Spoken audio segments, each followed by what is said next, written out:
we have to talk about how we support also diversity. And we really support all movements for racial justice, for social justice, for environmental justice. We support Black Lives Matter. We support immigrants, the right to stay home, the right to migrate. And we support all indigenous struggles to protect their land. But also we are very engaged with different people that are part of this coalition in different campaigns. One of the campaigns that really made me very, very happy is the one of Cathy Cantrell, because she was very young when she founded the Factory Farmers Awareness Coalition. And like 10 years ago, we met and she started participating in our conference about GMO awareness, different kind of campaigns that we've been doing around the food system in California. And she was very busy trying to create awareness among people about what is the origin of the meat that they are consuming and what are the multiple implications. The first time that I knew about their work, I didn't know that she was, because she was already my friend, but I saw a graphic in the metro, in the subway in San Francisco, and I saw it every day, and it was so clear what is the damage that the meat companies are doing to the environment, to our bodies, to our health. And now we have here Cathy Cantrell. After Cathy Cantrell from Factory Farmers Awareness Coalition, we're going to have Alexis Baden. She's part of the Organic Consumers Association. They launched many years ago the Millions Against Monsanto, the campaign, and they also are part of Regeneration International. And we're going to have also Daryl, and he's part of Forward Latino. I am a Latino. I was in the U.S. for 17 years, an undocumented immigrant. Now I am living in Mexico, but still I am working in the United States virtually. And I am really always looking to connect with people that are working with people of color, because I am a person of color. I was an immigrant for many years in California, and I am so glad that he had the time and is willing to speak today about what issues related to immigrant workers. So we're going to start with Cathy. Katie, are you ready? Yes, thank you so much. Thank you. All right. So hello again, my name is Katie Cantrell. I'm the founder of the Factory Farming Awareness Coalition, an educational nonprofit dedicated to creating a more just, compassionate, and sustainable food system. Today I'm going to address the existential threat that factory farms pose to human civilization. Technically known as concentrated animal feeding operations, factory farms are warehouses or feedlots where corporations keep as many animals in as small a space as possible in order to make as much money as possible. Does anyone want to guess how many animals are bred and killed for food every year in the US? I know we're not together, so you can just kind of mutter it to yourself or write down your guess.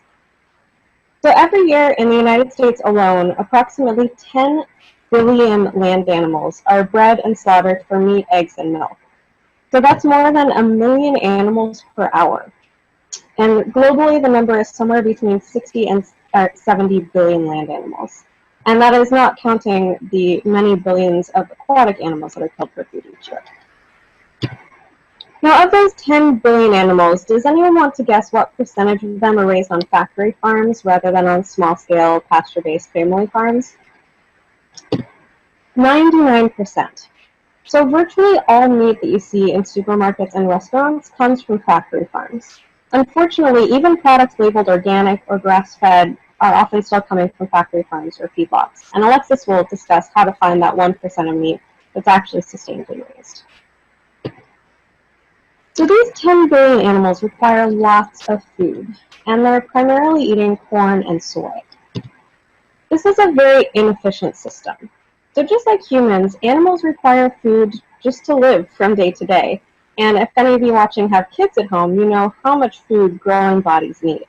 So just to keep animals alive and to grow them to market weight requires much more food than the amount of food that we get from eating those animals or their byproducts. So this graph from the World Resources Institute shows that on the right you can see the most efficient animal products, eggs, give us 25 units of protein for every 100 units of protein that are fed to the hen. So even the most efficient animal products, you're still wasting 75% of the protein. The least efficient products are lamb and beef, and for those we get back about 3 units of protein for every 100 units of protein that are fed to the cow. So we're wasting up to 98% of the protein. So this is really another form of food waste that doesn't get discussed very often. And here we can see the real-world implications of this. So this is a really amazing map from Bloomberg. They have a great series on land use in the US. And you can see that the single largest use of land in the United States is cow pasture. It's that yellow in the middle. Now, of course, there are some types of habitats, prairies, where grazing ruminants are part of the ecosystem that can be sustainable. But this land, the yellow that you see, is a much larger area than the prairie land that's left in the United States. So these cattle are being grazed in deserts, they're being grazed on former wetlands, former forests that have been deforested.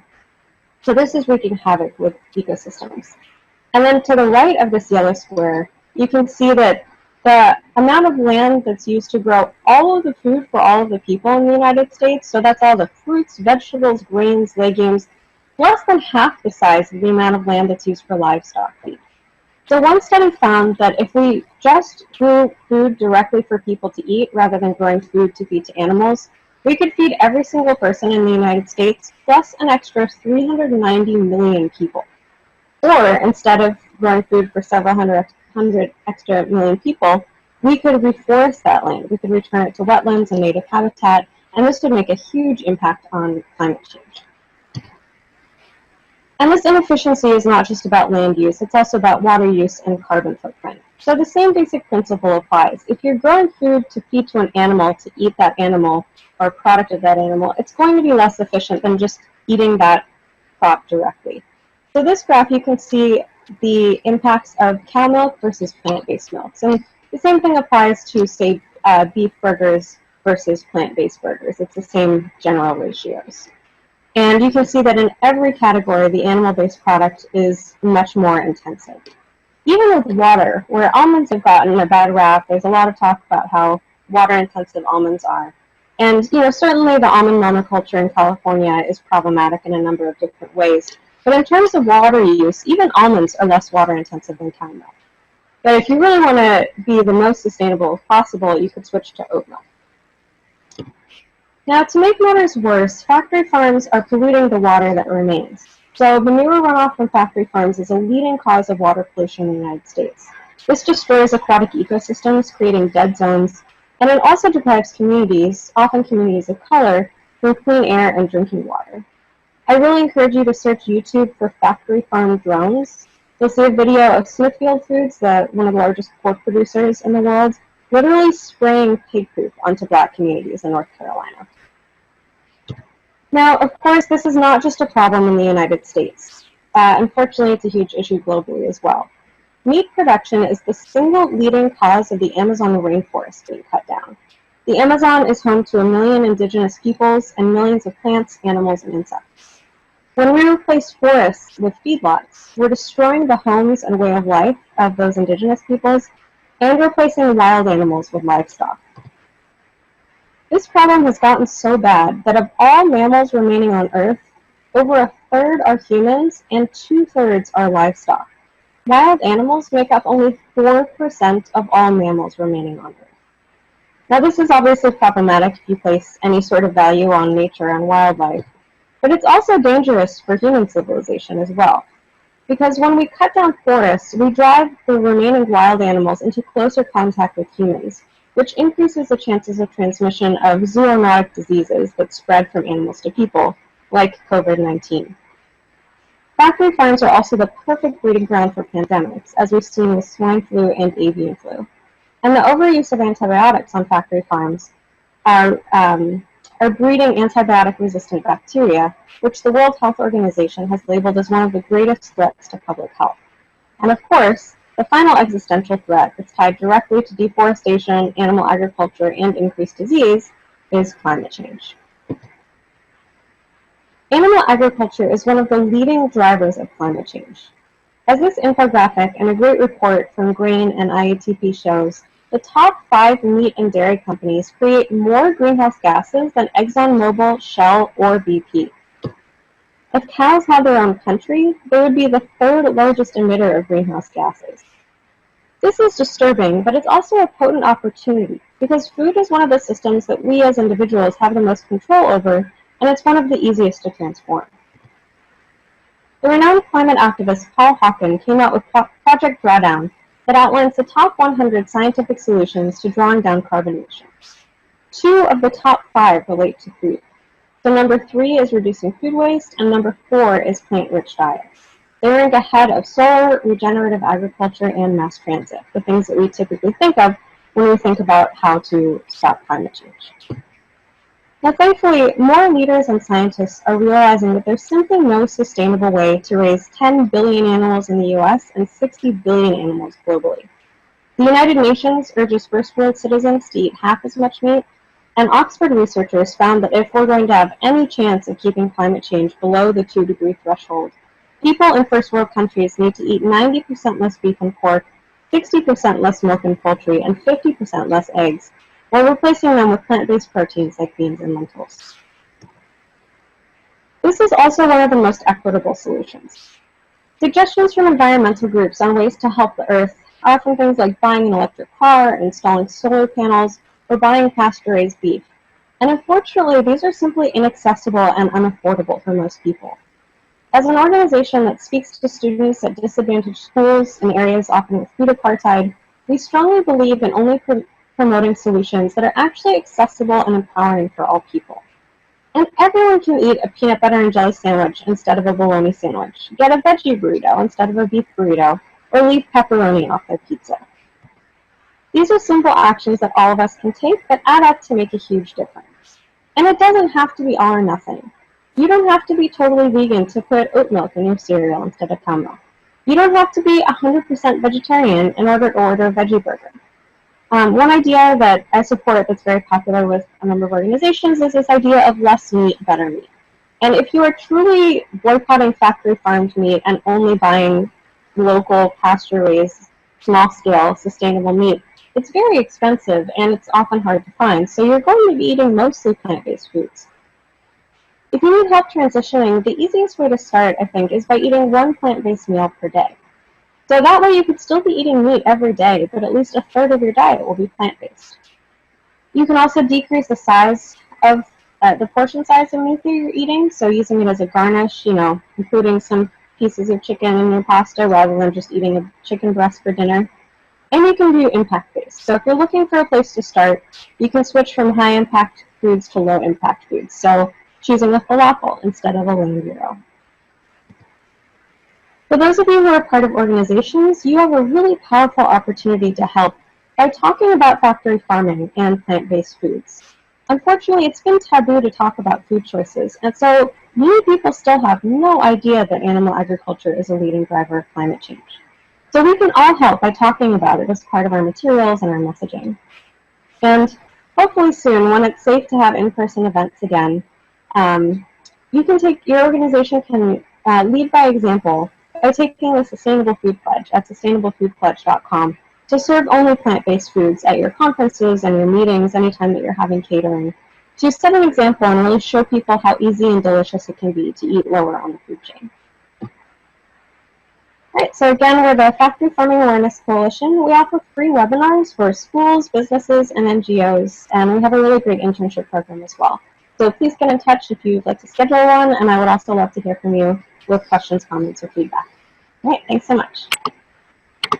Wonderful. I guess I'll just go ahead and jump in then. First off, I want to thank everyone for taking the day to learn what we all can do to make sure that we feed our families the most nutritious meals possible and food that is sustainable and that helps sustain our earth and helps protect the human dignity of everyone equally. So I want to tip my hat and thank our organizers here for all the work they've done in putting this together today. And I think with all the talk about justice and dignity these days, this is the perfect time to be holding the conference. So I look forward to joining it once again when we are able to do it in person. So let me just start off by saying my name is Daryl Morin y soy el presidente de Ford Latino. My name is Daryl Morin. I am the national president of an organization called Ford Latino. and so proud and pleased to be with all of you here today.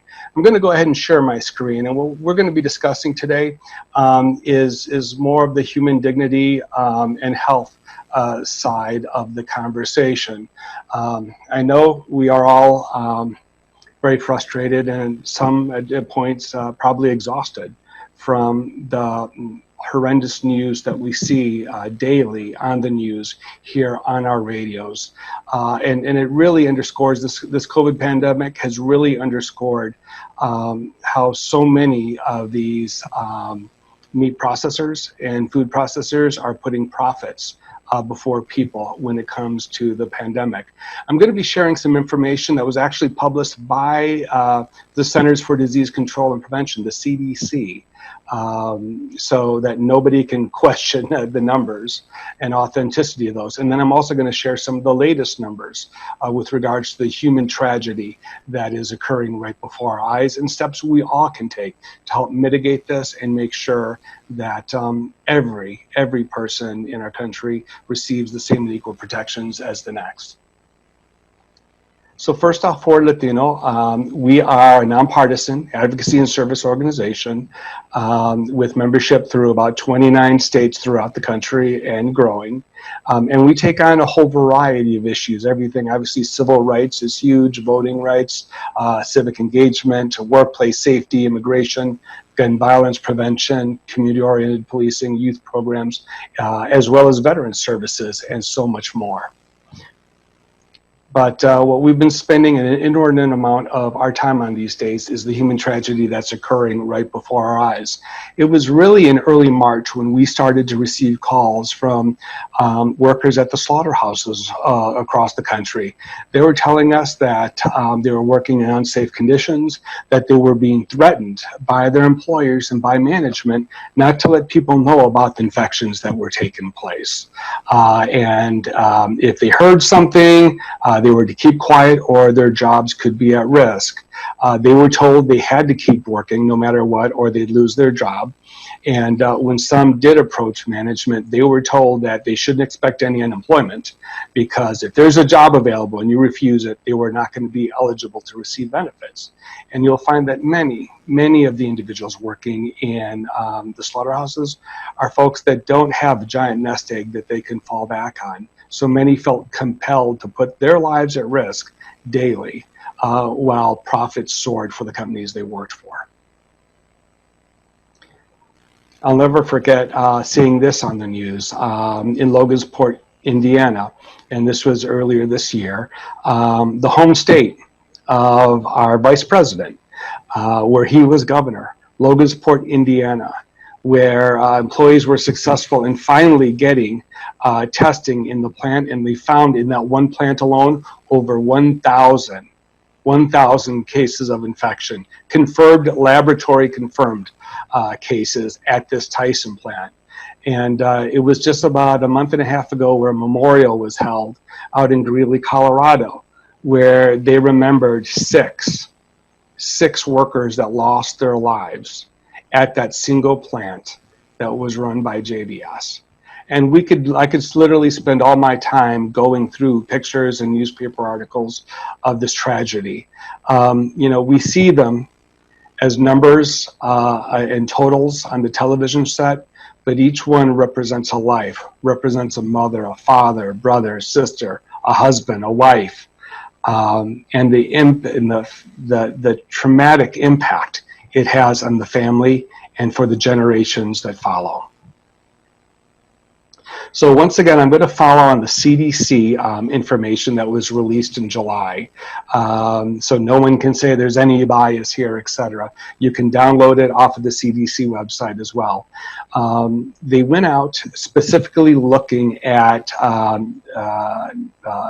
beef and poultry processing plants. They were only successful in getting data from 23 states. And at that time, as of May 31st, they found over 16,000 cases of laboratory confirmed COVID. So we know where there are more. These were just the ones where they were able to get, the workers were successfully able to get tests. And at that time, there were 86 deaths, once again, laboratory confirmed to be per COVID. As of March 31st, of those states that participated, only 61% of those plants were willing to give any kind of demographic information. And that's really a telltale sign. When there are employees that do not want to share the demographics of the employees who are getting sick and who are dying, that's a telltale sign that there's a problem there.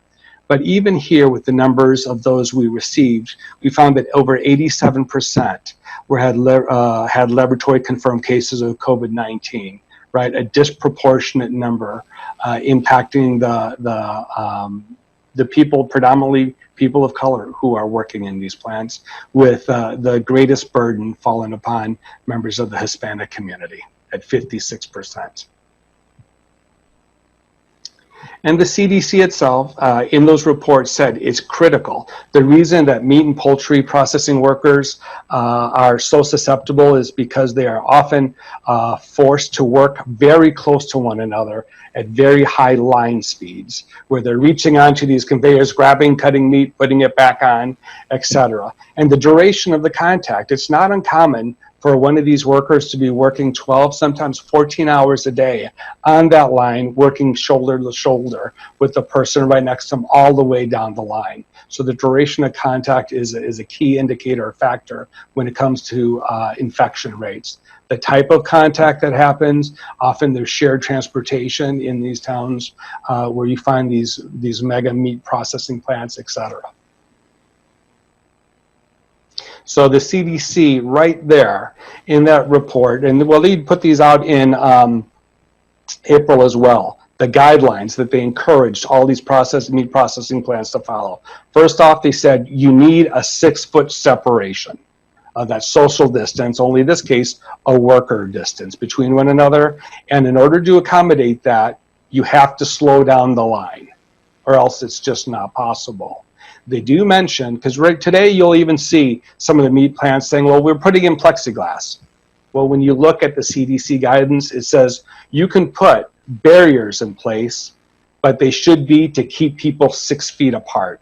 A simple plexiglass barrier with somebody right next to you really isn't an effective way of stopping transmission. They talked about the need to increase cleaning and sanitation, provide adequate ventilation, that you needed worker screening, not just once to say, but it had to be on an ongoing basis.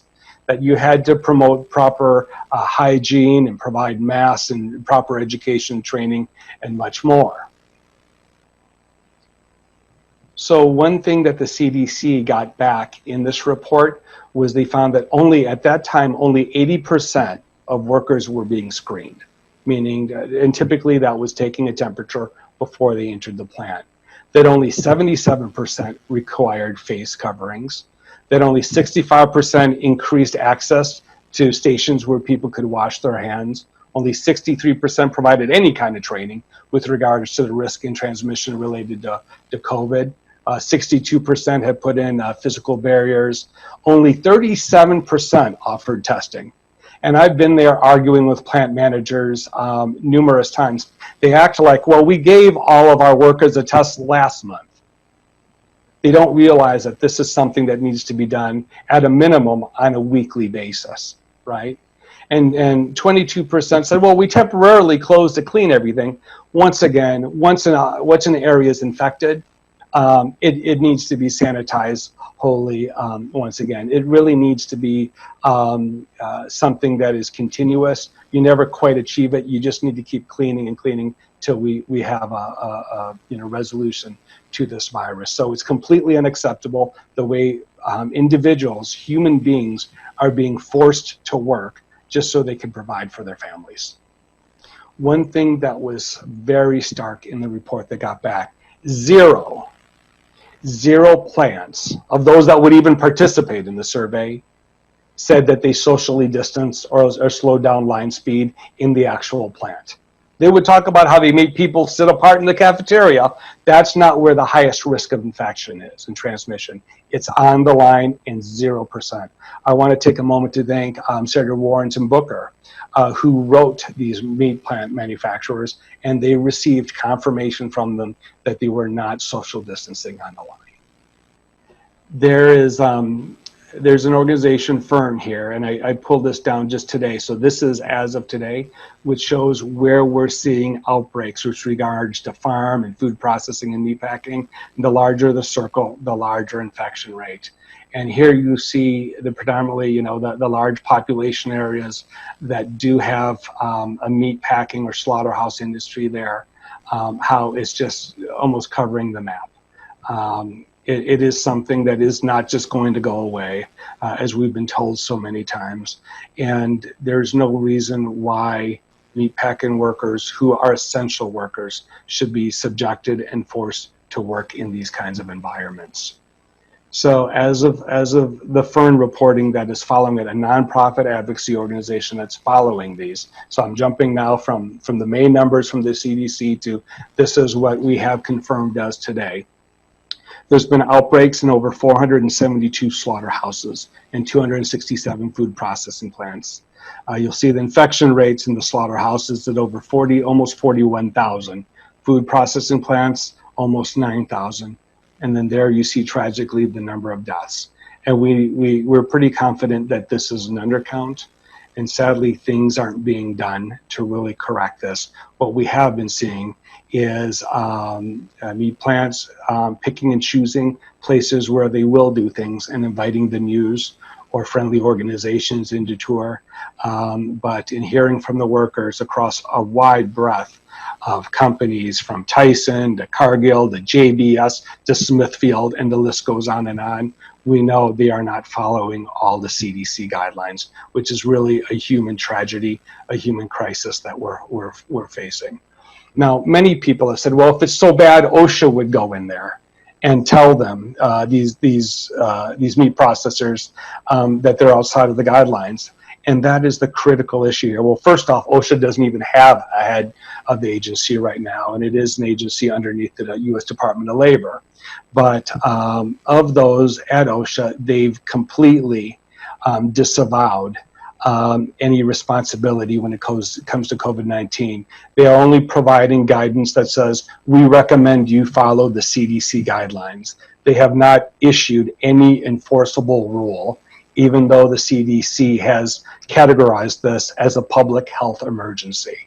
So at the end of May, OSHA finally, after receiving over 15,000 complaints, issued one citation to a nursing home in Georgia. About 2 weeks ago, they did a second citation to another nursing home. And once again, these are after the fact. This isn't because anyone violated the rule to prevent this from happening, and it's because they can't, because they haven't published an enforceable rule yet. So the organization that we trust to keep our workers safe is completely staying out of this fight, which is unconscionable.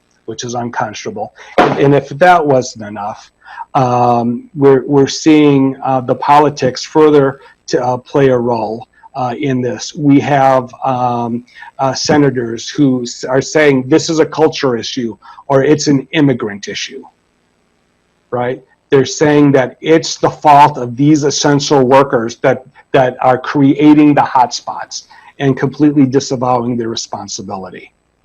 And this is happening time and time again across the country. So if it wasn't bad enough, these individuals are simply piling on, pointing the finger for failing to fulfill their role of good governance and protecting everyone equally.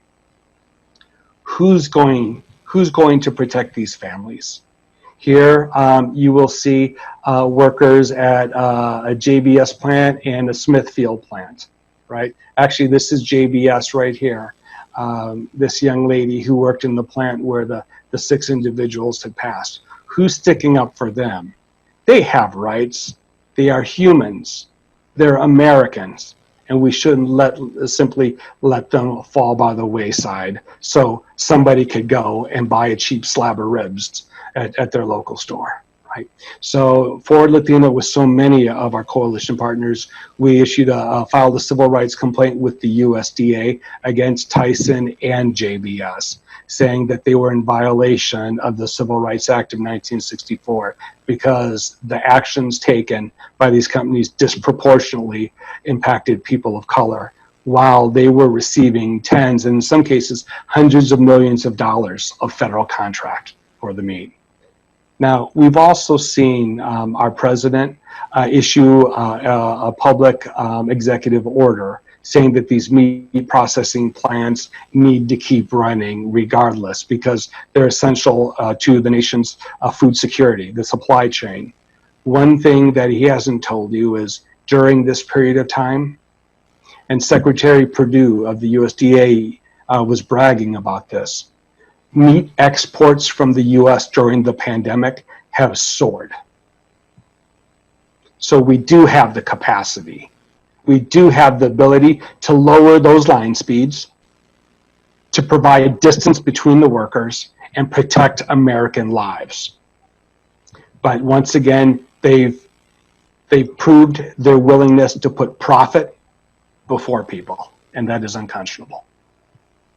So one little plug, if anybody knows of someone who's been hurt at work or feels like they may be working in an unsafe work environment, please go to our website at forwardlatino.org/workplace-safety and fill it out there. You can share pictures, you can share video. If there's a witness, you can list them there, but we will get on that right away. Everybody, especially those trying to provide for their families, has the right to work in a safe working environment. And anything less is simply un-American. So things we're doing, we're working closely with Senator Tammy Baldwin's office, the author of the Every Worker Protection Act in 2020, that would force the Department of Labor and OSHA to issue enforceable labor standards relative to COVID-19. It would force OSHA to finally go ahead and do this. So we're trying to get it included in the emergency temporary relief bill right now. So we are asking everyone to please call your senators and tell them you support S3677. It's S3677, the Every Worker Protection Act of 2020. And obviously we're so proud to stand with our partners, one of who, you'll hear from some on today's presentation, in the Boycott Big Meat campaign.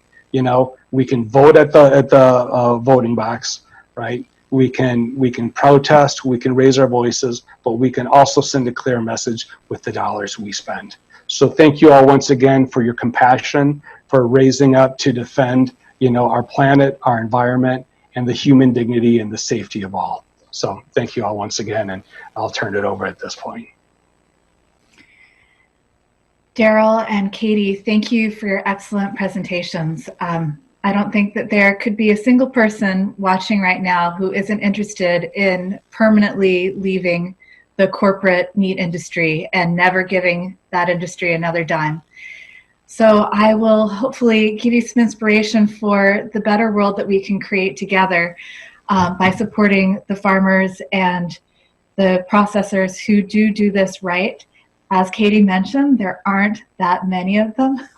but they're there, and we can create better consumer demand, and we can support the folks who are doing this right, and we can build a better food system. So here are some suggestions for how to boycott big meat. Certainly we can never allow Tyson, JBS, Cargill, and Smithfield to live down the horror they've created during this situation. So we have to remember those names. But my presentation is primarily about how to find that 1% of farmers and food processors who are doing this right.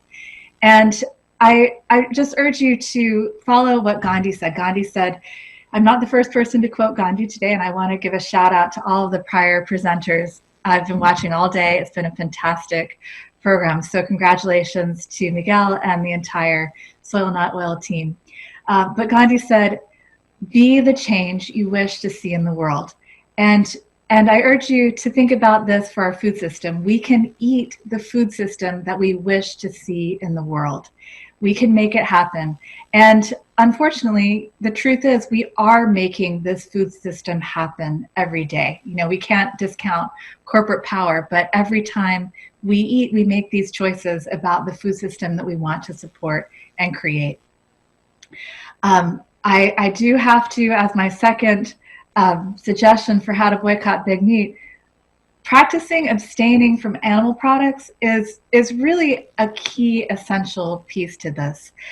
So I appreciate all the work that Katie does on a daily basis to encourage people to do vegan and vegetarian options for their meals. And if you do sincerely want to never eat from Tyson, JBS, Cargill, or Smithfield again, it helps to practice eating vegan and vegetarian, because there are going to be a lot of scenarios where that's the best way to avoid these corporations. Another thing that helps is being able to cook from scratch. I was a vegetarian from 1990 to close to today. I haven't been eating meat for very long, and I've been eating only meat from farmers that I buy directly from. And it's been a learning curve to be able to prepare meat in an economical way. I joined a community-supported agriculture project with my farmer this year and got a whole chicken every week, which is good for the farmer and good for the consumer. It's an economical way to cook chicken, but you have to learn how to cook it. Luckily, my husband was furloughed and was able to learn how to cook a whole chicken, make broth, and make that animal, use the whole animal and stretch that dollar that we spend for the regenerative organic chicken as far as possible. So being able to cook really helps in terms of kitchen economy and supporting your farmer.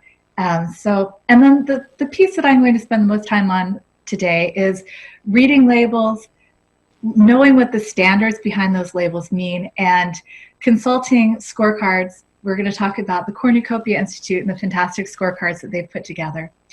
And the goal is to find regenerative organic farmers, make a direct relationship with those farmers, get to know those farms by visiting the farms, by asking questions when you're at the market, and buy direct.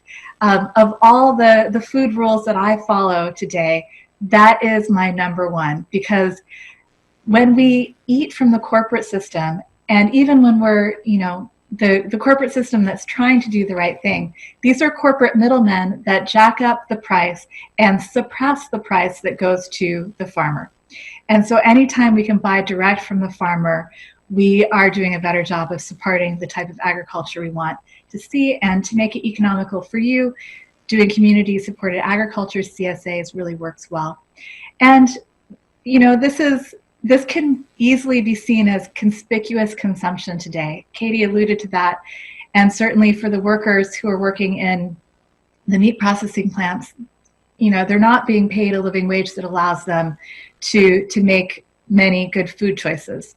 And so we really need to make this not a personal issue, but we have to have campaigns that support regenerative organic food for all.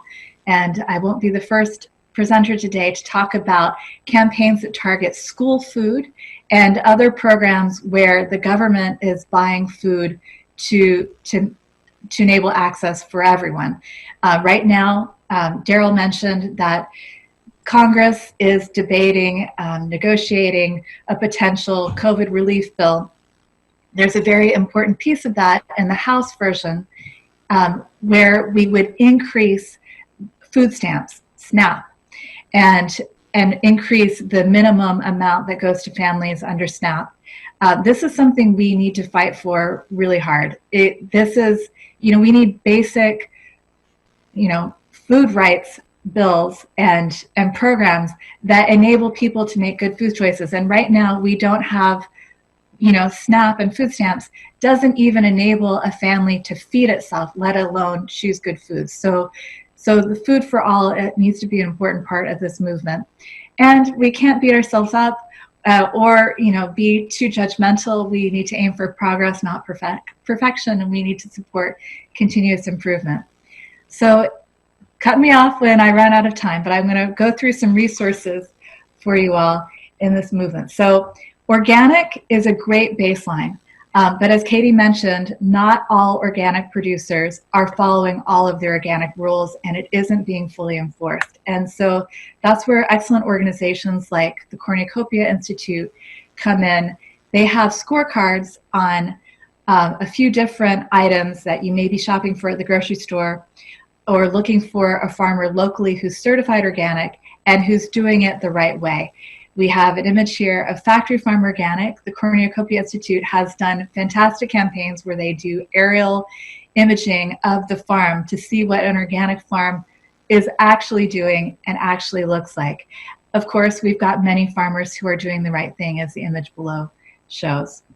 And so at these scorecards, you can really dive in deep to what this farm is really like and what they're doing. So I chose the best of the bunch to share with you here.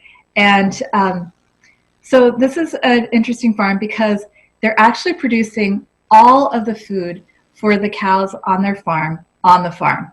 And, you know, would that this were the norm. It used to be the norm, and it's definitely the best way for the farmer to do it because it's very economical for the farmer. But it's a challenge. It's not something that you can do if you have off-farm employment. You know, this is intensive regenerative organic agriculture and requires a lot of brain power. But there are farms that make it happen. So Paradise Springs Farm is one of these farms. And you can dive in deep into their standards and how they're exceeding, not just matching the organic standards, but they're exceeding it. And so Cornucopia Institute goes through several areas, but one of the interesting things that I want to point out, where do the replacement animals come from? And there's a note here that it's a closed herd. That means that they're not buying animals from off the farm. Their animals are reproducing naturally, and they are keeping their herd up just through good old nature, the birds and the bees. They have a report on eggs as well. And this is a top-rated farm. Now, thinking about a dairy herd, it's much more plausible to think about the animals just naturally reproducing. It's very rare in a poultry farm, as I'm sure most of you all know. Most poultry farms are buying chicks, but this farm is actually breeding their own poultry for almost all of their birds on their farm, which is very impressive. So, and one of the problems with egg production is that the male chicks are just discarded, but at this farm, they're breeding, hatching, and raising their own pullets, and then the male chicks are raised as meat birds. So there isn't that type of waste of life that you see on a lot of farms. And they have a scorecard for poultry. And we have an excellent farm that happens to be a farm that I buy from here in the DC metro area there in Potomac, Maryland. And the thing that I love, many things I love about Nick's Organic Farm, but one of the really great things is he has a very diverse farm, and he's growing all of the feed for his animals. So he's got cows and they're on pasture. He's rotating the pasture with crops. The crops are feed for the animals, the other for the poultry. And so he's got a really awesome closed loop going where he is producing everything on his farm. All right, so let's see here. Okay, so you can, I've got a 5-minute warning here, so I'll try to hurry up a bit. The Cornucopia Institute has also put the methods out there. So there are a certain number of certified organic farms, but there are farms out there that are following organic regulations without actually being certified. And you just need to get to know them and ask them the right questions to build those relationships. So they've got a guide for choosing chicken and turkey, and that includes eggs, and they've got suggestions for getting to know your farmer, asking the right questions to know that you're, and you're also encouraging the farmers to keep that continuous improvement up by showing consumer demand for the highest standards. Another way of distinguishing between organic brands and organic farms is the Real Organic Project. And I encourage you all to check out Real Organic Project. On their website, they've got profiles, videos about the organic farms that are meeting and exceeding the organic standards, and they have a map that you can search to find them. And then another fantastic project coming out of the Rodale Institute, combining not just organic, but also animal welfare, and also fair trade. And that's when you get into knowing that workers are protected, whereas honestly, in the organic standard, it's just been completely left out, the whole idea of what happens to workers on farms. And you can say, well, there's a benefit to not being on a gigantic factory farm and not being sprayed with pesticides, et cetera, that type of exposure. But if we really care about the workers, we need to incorporate fair trade standards. And so the regenerative organic certification does that. And so now we're really getting into a holistic view of what organic can be. So we highly recommend the Regenerative Organic Certification Program through Rodale. And now getting away from organic certifications, there are some good programs out there on regenerative ag. American Grass-Fed is definitely one of them. And one thing that really impressed me about American Grass-Fed Certified is that they have pork standards. And for pork, pork can only be fed less than 40% grain to be recognized under this standard. And that's a very high standard for pork production. So it's great to see certifications continuing to progress and create stricter standards, and seeing so many farms come up to meet them. And another exciting development for everyone who follows regenerative agriculture is to see that the Savory Institute now has a certification program. It's ecological outcome verified. It's a land to market project.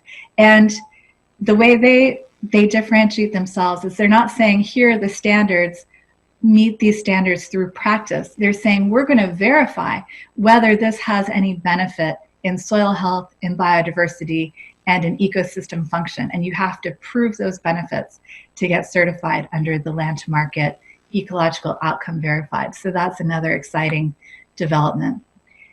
And I have some favorites going back a long time for other online directories. Jo Robinson, who wrote the book Eating on the Wild Side and Pasture Perfect, she has an excellent website where you can find great farmers around the country. And also Real Milk meaning raw milk, a campaign from the Weston A. Price Foundation, which has supported regenerative organic agriculture for decades. And they've done a great job of supporting raw milk farmers. That's another excellent directory. The Savannah Institute has a perennial farm map. So if you're interested in agroforestry and silvopasture and other forms of perennial agriculture, that is your go-to place.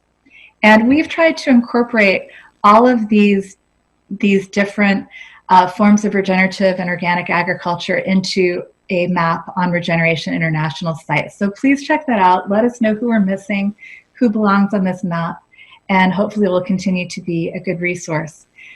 And there has to be, all right, so there we go. I've made it through the entire presentation. Hopefully I didn't go over too much.